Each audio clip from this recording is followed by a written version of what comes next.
హరే శ్రీనివాస అండి. నా పేరు శివజ్యోతి. నాది జ్యోతి టాక్స్ ఛానల్ అండి. ఈరోజు నుంచి ఒక కీర్తన, ఒక భగవద్గీత శ్లోకం, ఒక మంచి మాట చెప్దాం అనుకుంటున్నానండి. ఫస్ట్గా కీర్తన వినండి. శ్రీరామ రామ రామేతి రమే రామే మనోరమే సహస్రనామ తత్తుల్యం అది ఉంది కదండి. అది 3 సార్లు చెప్తే విష్ణు సహస్రనామం చదివినంత ఫలితం వస్తుంది. దాన్నే కీర్తన రూపంలో పాడి మీకు వినిపిస్తాను. అది మీరు పాడండి, బాగుంటుంది. హరే శ్రీనివాస. శ్రీరామ రామ రామేతి రమే రామే మనోరమే సహస్రనామ తత్తుల్యం రామనామావరాననే. శ్రీరామ రామ రామేతి రమే రామే మనోరమే సహస్రనామ తత్తుల్యం రామనామావరాననే. శ్రీరామ రామ రామేతి రమే రామే మనోరమే సహస్రనామ తత్తుల్యం రామనామావరాననే. హరే శ్రీనివాస. భగవద్గీత శ్లోకాలు చెప్తాను. ఫస్ట్ శ్లోకం వినండి. భగవద్గీత శ్లోకాలు మొత్తం 18 అధ్యాయాలండి, 700 శ్లోకాలు. అందులో ఫస్ట్ శ్లోకం ఈరోజు చెప్తున్నానండి, వినండి. ఓం శ్రీ పరమాత్మనే నమః. ఓం శ్రీ కృష్ణాయ నమః. వసుదేవసుతం దేవం కంసచాణూరమర్దనం దేవకీ పరమానందం కృష్ణం వందే జగద్గురుం.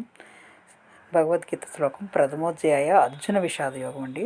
ధృతరాష్ట్ర ఉవాచ ధర్మక్షేత్రే కురుక్షేత్రే సమవేతాయుత్సవః మామకాః పాండవాశ్చైవ కిమకుర్వత సంజయ.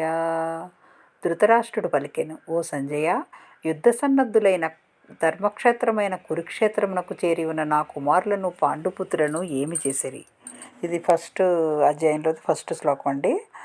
రేపు రెండో శ్లోకం నేర్పుతానండి. హరే శ్రీనివాస. జై శ్రీకృష్ణ. శ్రీనివాస అండి. హరే శ్రీనివాస అంటే నిరంతరము హరినామస్మరణ చేయమని అర్థం అండి. అందుకని నేను హరే శ్రీనివాస అంటూ ఉంటాను.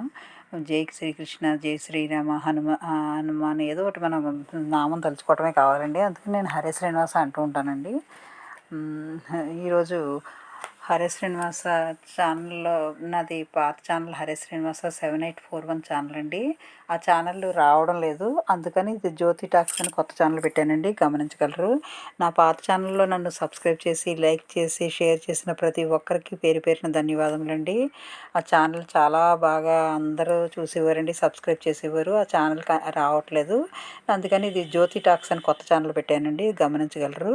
ఒకవేళ నా పాత ఛానల్లో ఉన్న నా సబ్స్క్రైబర్స్, లైక్ చేసిన వారు, షేర్ చేసిన వారు ప్రతి ఒక్కరు ఈ ఛానల్ కూడా ఆదరిస్తారని ప్రతి ఒక్కరిని కోరుకుంటున్నానండి. ఏమీ లేదు, నేను ప్రతిరోజు ఏదో ఒక కీర్తన, లేకపోతే ఏదైనా దేవాలయాల్లో జరిగే గుడులు దర్శనాలు, నేను చేసుకునే పూజ, ఏదో ఒకటి ఒక వాక్యం కానీ, ఒక కీర్తన కానీ ఏదో ఒకటి చెప్తానండి. అది గమనించగలరు. నాకేమీ సంగీతం రాదండి.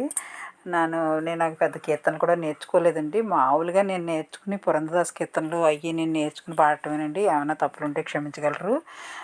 పెద్ద సంగీతం అది నాకు రాదండి. హరే శ్రీనివాస. ఈ